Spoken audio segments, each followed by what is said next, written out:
On Podcast Network, your team every day.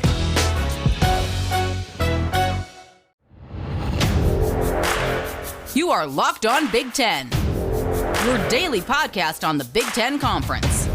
Part of the Locked On Podcast Network, your team every day.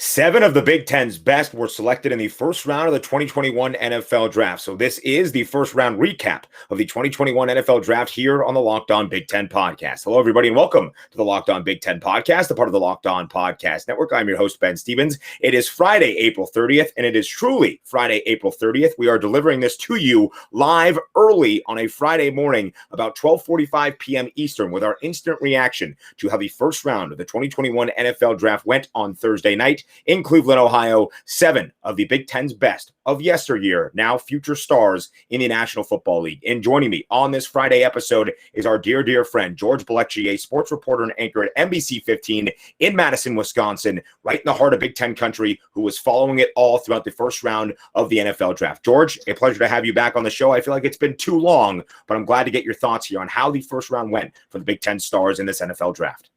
Way too long to be away from my favorite podcast, but what better time to rejoin than the NFL Draft? We saw a lot of big names. I love the landing spots. We had to wait 10 picks, literally 10 picks passed until the 11th pick rolled around. We saw the first name from the Big Ten roll off the boards, which I loved, though, because that's like an homage to the conference. You know, no individual is bigger than the Big Ten unless you're Gary Barta, but that's another story for another time. But I just loved it. 10 picks go. All right. No, I don't need to be triggered this late at night, right. But I love where we saw guys like Justin Fields, Micah Parsons, Rashawn Slater, Rashad Bateman. Loved his landing spot, Baltimore. Hey, we're going to recap it all right now. I'm excited to be back with you, brother.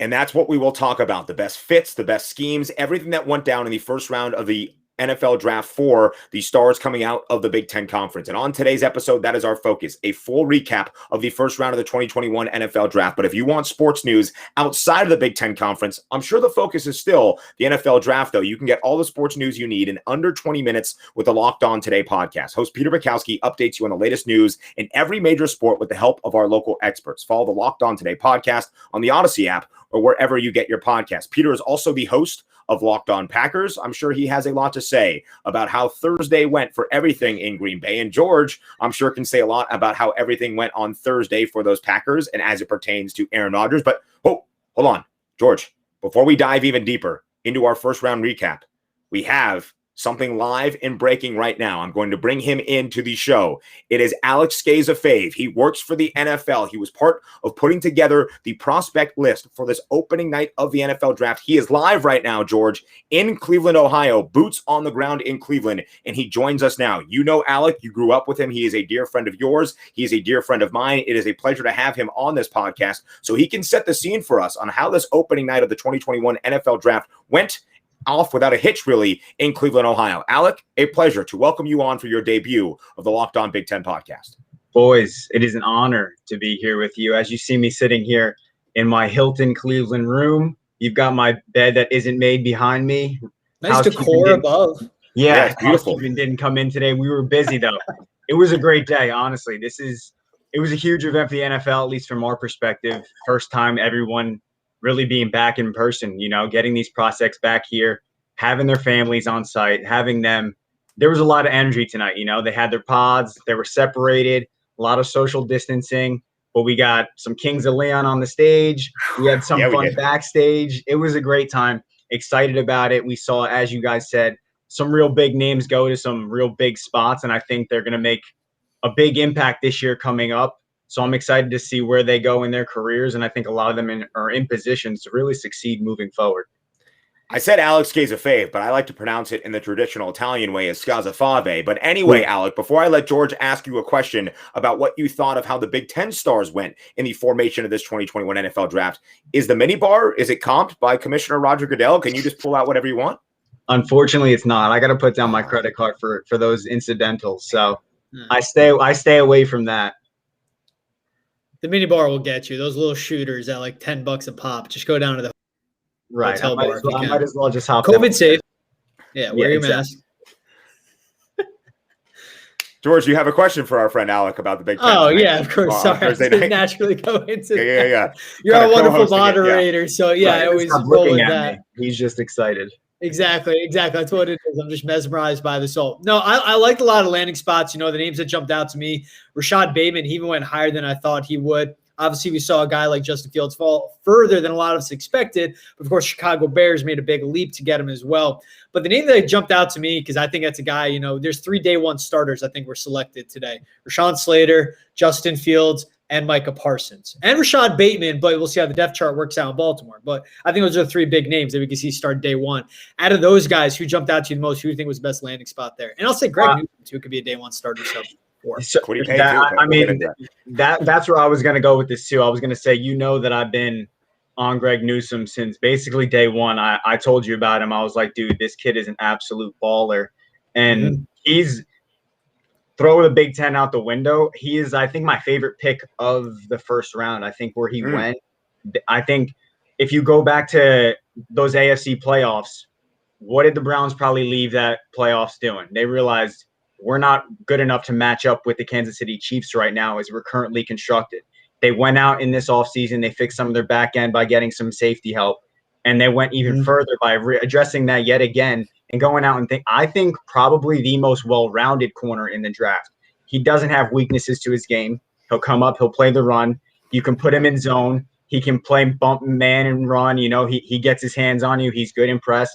He's my favorite player in the draft. If we're not talking about the consensus top 10 guys, he's probably my favorite pick. So as far as the Big Ten goes, that was my favorite fit along with skill and just matchup. I think the Browns did an incredible job this offseason and really filled some needs while also building some more depth on that back end. And it had to be electric. Go ahead, George. Sorry. Because they poached Joe Johnson and Troy Hill from the Los Angeles Rams defense, top defense in the league. Grant Delpit tore his Achilles last offseason. He never played it down for the Browns.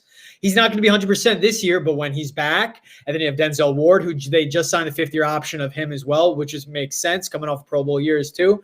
And then Greg Newsome steps in day one. He's flexible. He's really athletic. He's really long. And I think it's funny this year, you realize a lot, there's always 2 sides to every highlight. There's a guy that made the highlight, and then there's a person that comes in on the low end of that. They kept replaying Greg Newsome's interception on Graham Mertz when Wisconsin lost at Northwestern.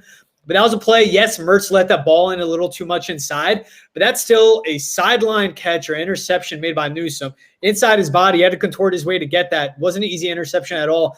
I just think he could play guys man. He could jam them up at the line. I really like the Cleveland Browns secondary right now. And like you said, Alec, everyone's got to play catch up to the Kansas City Chiefs if they want to get into the Super Bowl from the AFC.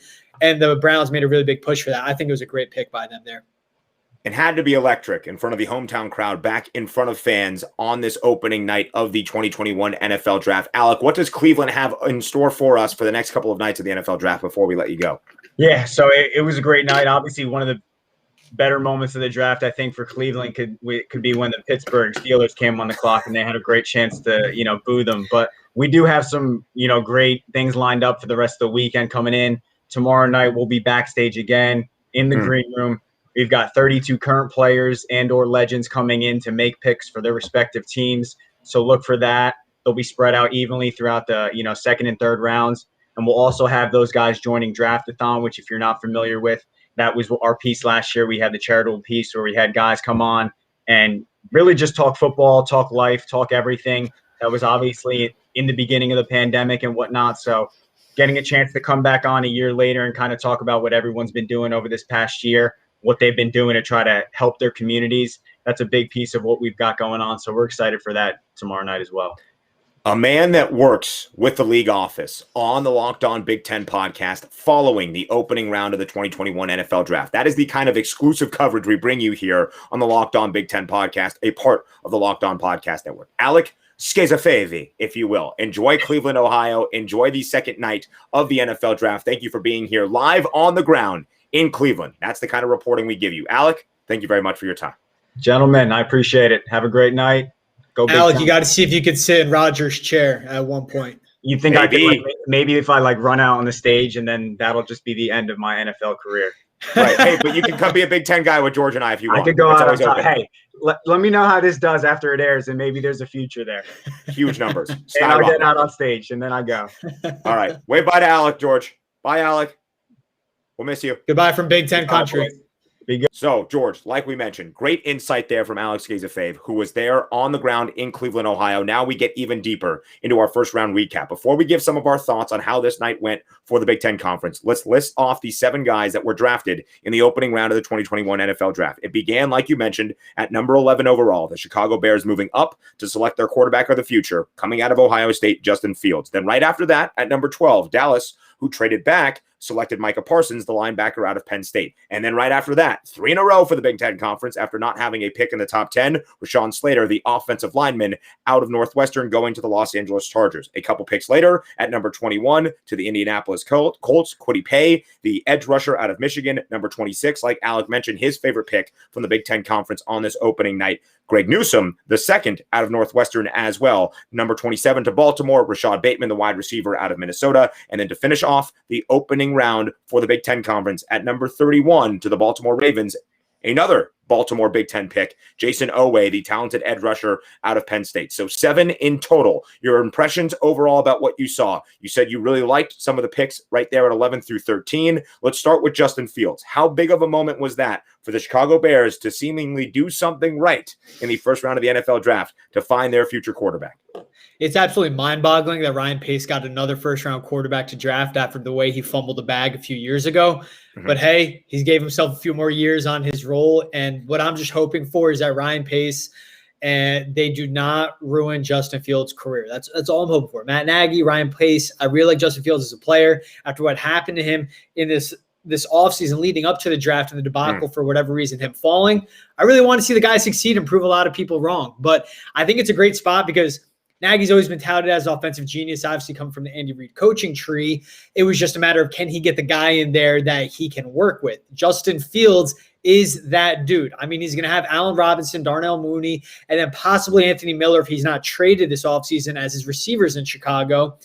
And they just got to address their offensive line needs, but that's something they can do in day 2 and day 3 of the draft. There are guys in the Big Ten, Jalen Mayfield of Michigan, maybe Cole Van Lanen from Wisconsin they can draft possibly to help him out there, right?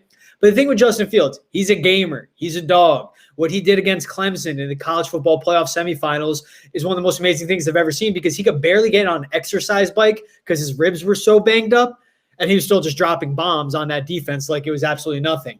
Now, here's the thing. He played with Chris Olave. He played with KJ Hill. He played with great receivers at the Buckeyes. Same thing. He already has the help there in Chicago. That's a big part too. So I love everything about Justin Fields. Like I said, day 1 starter. And then on top of that, Andy Dalton and Nick Foles in that locker room to help guide him. There's big mentorship there. Justin Fields, a big thing on him when he came into Ohio State, he was kind of like an off-putting guy. Didn't jump in and get along with the team right away. Maybe that's his personality. He's introvert. He's passive at first. But he definitely has to make sure you can absorb as much from those 2 guys as possible. Because, of course, Andy Dalton, given, where he's at in his career, he was a good year in, year out starting quarterback for the Bengals at the peak of his career. And Nick Foles has reached the mountaintop of the NFL and winning a Super Bowl. So Justin Fields, I really do think he's in a great situation. My hesitancy is, like I said, the GM and head coach. But if you take that away, the roster buildup, get a better offensive line, and the mentorship you can have, I love where Justin Fields landed.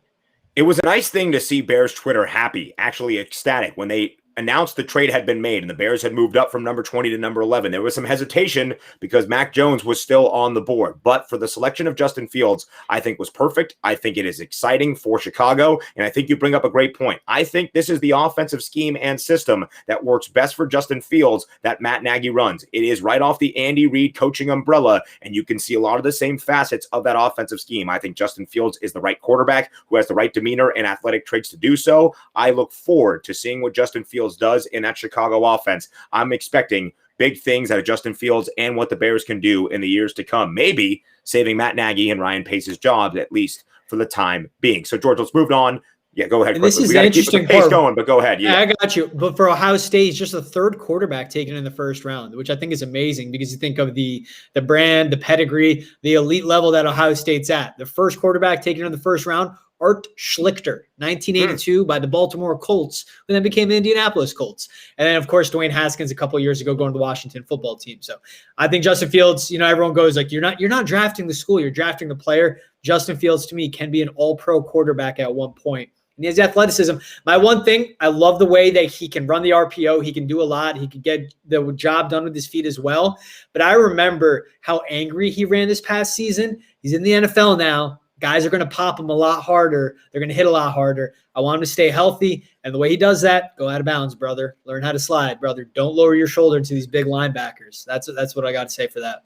he's a very smart with a very high football IQ quarterback is Justin Fields. I think he will be all right, but a great point there, George, as well. And you mentioned a great point. You're not drafting Ohio State. You are drafting Justin Fields. And although there's not a great pedigree for Buckeyes quarterbacks at the next level, I think Justin Fields will be able and possesses the athleticism and talent to buck that trend. So let's move on to what we thought might have been the best pick out of the Big Ten Conference in the first round of the 2021 NFL Draft. Who do you think that selection was, into what team, George? So I already went over why I love Greg Newsome, but I'll stay with the Northwestern family, and I'll go Rashawn Slater because that really shores up that offensive line because Corey Linsley, the best center in football last year, who signed as a free agent from the Green Bay Packers to Los Angeles Chargers. You have Brian Bulaga, made the same transition and move as Linsley the season before. Rashawn Slater can step in, right tackle, day one starter, like I said. They have Ode Abushi, and then they got Matt Filer, too, in this offseason. So literally, they shored up their front five. Louis Riddick is a guy I love on ESPN, but he says it right. Build it in to out, front to back. So you have your interior offensive line settled down. You have your exterior offensive line settled down now, too. Oh, by the way, you got a stud in Justin Herbert as well. So they're going to protect him. I think Slater's really athletic. He has great feet, really high IQ. And I shared the video on Twitter. The dude can front squat 495 pounds like it's nothing. When he was going up to that rack, I'm like, this is back squat. And he just got up, elbows high, went down, and went down again. And I was like, this dude's not human. So he's a day one starter and the athletic pedigree too. His dad was an 8-year NBA player too. So, I mean, it's in his blood. It's in his bloodline. And I went on for Ohio State, their history in this draft. For Rashawn Slater, first-round pick since Luis Castillo was picked by the San Diego Chargers in 2005. And this is the first time ever Northwestern had 2 first-round picks in the NFL draft. And let's up the reunion a little more. Justin Jackson out of Northwestern. Wow. Backup running back for the LA Chargers. Austin Eckler is going to be happy too. Of course, that's a guy who came from a smaller school, but there's a lot of ropes to this for Northwestern. But I just love it. I loved Rashawn Slater in this draft. Obviously, after Penei Sewell, he's the next best offensive lineman, potentially. That's why I loved where he landed. This is a great offense, and they got a whole lot better today by that one pick. You bring up a great point with the history that was at stake for the Big Ten Conference and specifically Northwestern on this opening night of the 2021 NFL Draft. The first time ever 2 Northwestern players have been selected in the first round of the NFL Draft, in Rashawn Slater and Greg Newsome II. A big night for Pat Fitzgerald, the Northwestern Wildcat football program, and everybody involved at Northwestern. A very historic night for the Cats. Great to see with Fitz there in attendance in Cleveland, Ohio as well. It was also a historic night for the Minnesota Golden Gophers because Rashad Bateman, when he was selected number 27 overall, it was the first time the Gophers placed somebody in the first round since 2006, and the stud running back out of the Twin Cities in Lawrence Maroney. And I think my best fit is Rashad Bateman going number 27 to the Baltimore Ravens. They had the fewest reception yards from a wide receiver group out of all of the NFL last year. In fact, their lead receiver, Hollywood Brown, at the receiver position, had 41 other receivers that totaled more yardage than him last season. Of course, Mark Andrews, the talented tight end and Lamar Jackson's favorite target, is a part of that overall, but talking just about the wide receiver group. And now you take Rashad Bateman, who is a true X or Z receiver on the outside, can take the top off a defense. I think people forget, because he opted out of the 2020 or most of the 2020 Big Ten football season, how much game-breaking breakaway speed Rashad Bateman possesses, even on in routes, on quick slant routes, on quick digs over the middle. He can catch the ball, find open space and explode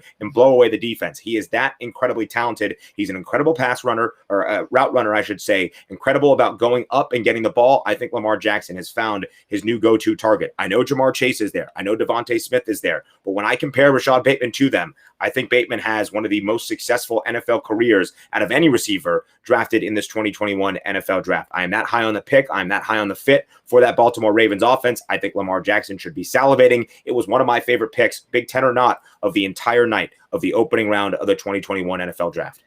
Rashad Bateman's Keenan Allen 2.0. Great route runner, great possession ball skills, even faster than Keenan Allen, I believe.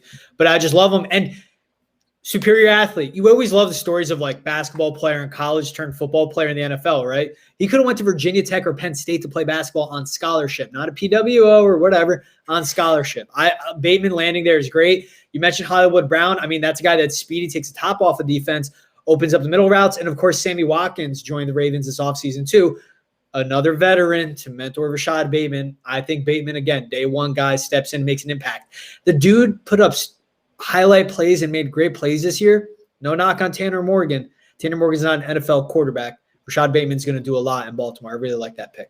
I completely agree with you. So your best fit of the night, Rashawn Slater going 13 overall to the Los Angeles Chargers. Our good friend Alec Scazafave, his best fit of the night was Greg Newsome II going 26th overall to the Cleveland Browns. And then my best fit, Rashad Bateman, going number 27 overall to the Baltimore Ravens, who also selected another Big Ten guy with the 31st pick of the first round of the NFL draft in Jayson Oweh, the talented edge rusher who blew people away at Penn State's Pro Day at 6'5", 255, ran a 4.3 5.40. He had no sacks in the 2020 Big Ten football season, which was not a productive one for Penn State, as we all know. But the ceiling that Jayson Oweh possesses in the NFL, I don't think he's a day one starter for the Baltimore Ravens, but they need some help along that in pass rush up front for that defensive front. I think Jayson Oweh provides that for the Baltimore Ravens. George, a couple other picks on the defensive side of the ball coming out of the Big Ten Conference on Thursday night. Micah Parsons going 12th overall to the Dallas Cowboys and going number 21 overall, Kwity Paye to the Indianapolis Colts.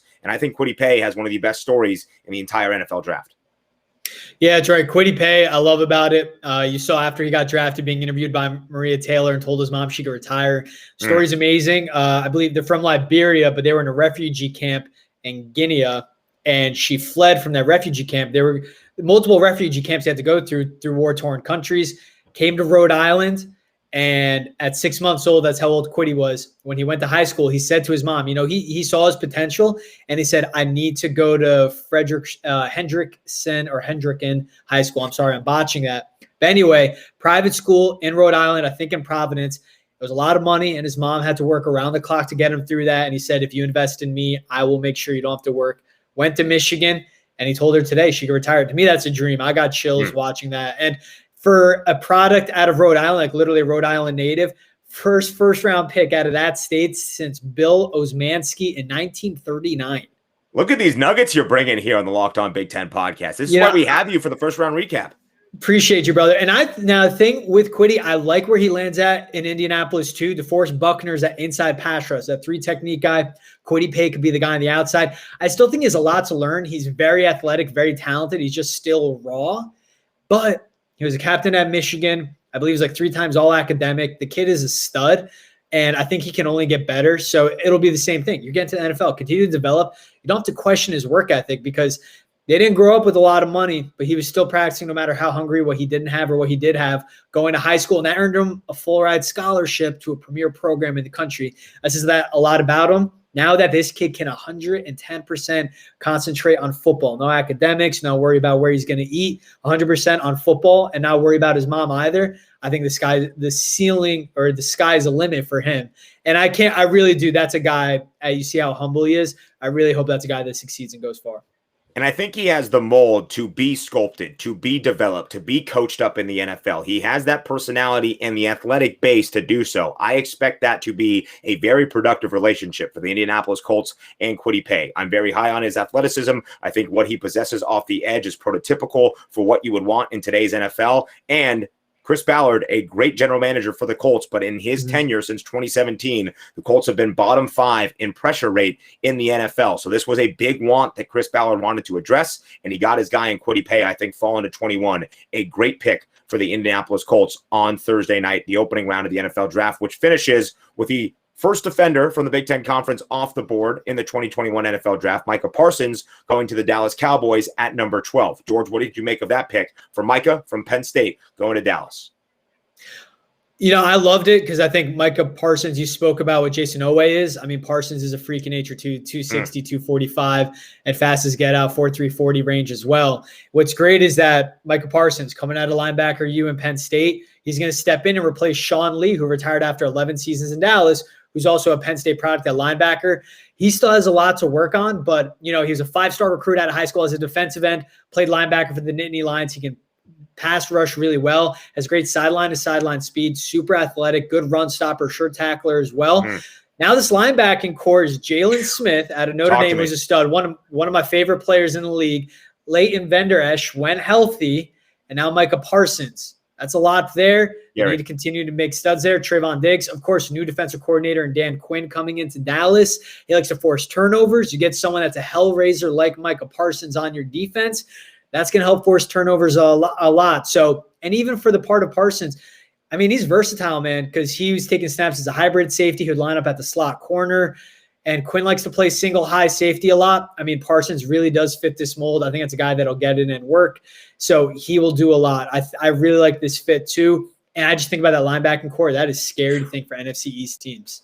I think that's a fantastic point there, George, of what Micah Parsons now translates to in the NFL, because he doesn't need to be the guy right away. Jalen Smith can really control the interior of that linebacking core and allow Micah Parsons to develop a little bit, because the one thing Jalen Smith is incredible at when healthy is coverage. That's where Micah Parsons needs to improve the most, because you know that when he gets downhill, he's going to smack you right in the mouth. And Micah Parsons is about as scary as a linebacker you will find doing just that and disrupting things in the backfield, getting to the quarterback and pressuring and running sideline to sideline. The coverage needs to improve a little bit, but the talent and the athleticism is there for Micah Parsons. I think that has outweighed some of the character concerns that maybe some NFL teams expressed with Micah Parsons in this pre-draft process. I think he will find a great fit for the Dallas Cowboys, who, if the defense is even like decent, average, that offense has enough weapons to be good with a healthy Dak Prescott. I would say as of right now, in addressing this big need in the NFL draft, Dallas Cowboys could be the favorite to win the NFC East. But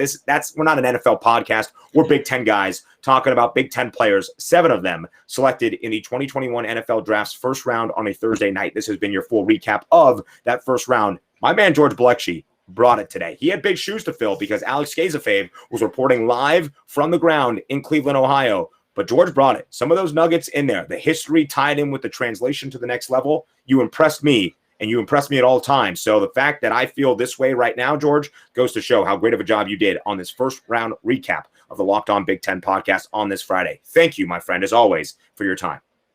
Ben, always happy to hop on with you. I appreciate the praise. I'm excited to see the next names we hear. Rondale Moore, Pat Fryermuth, Wyatt Davis, Trey Sermon, Patty Fisher, Nico Collins, Cole Van Landen. I said Rashad Wildgoose I'm interested in too. Eric Burrell, that's my Wisconsin bias coming out. But, I mean, it's just day one of the draft, and we'll see how the Big Ten shakes out. And I'm really excited to see where all these guys – that's the thing. Some guys cannot go beyond the scheme. They are scheme reliant, but I love all the schemes that these 7 dudes fell into from the Big Ten and the NFL. It'll be a lot of fun to see how their careers in the NFL could potentially pan out.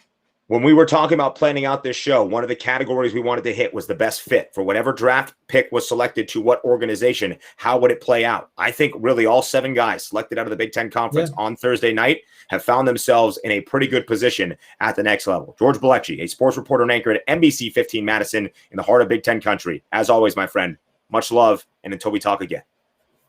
Thank you, Ben, as always.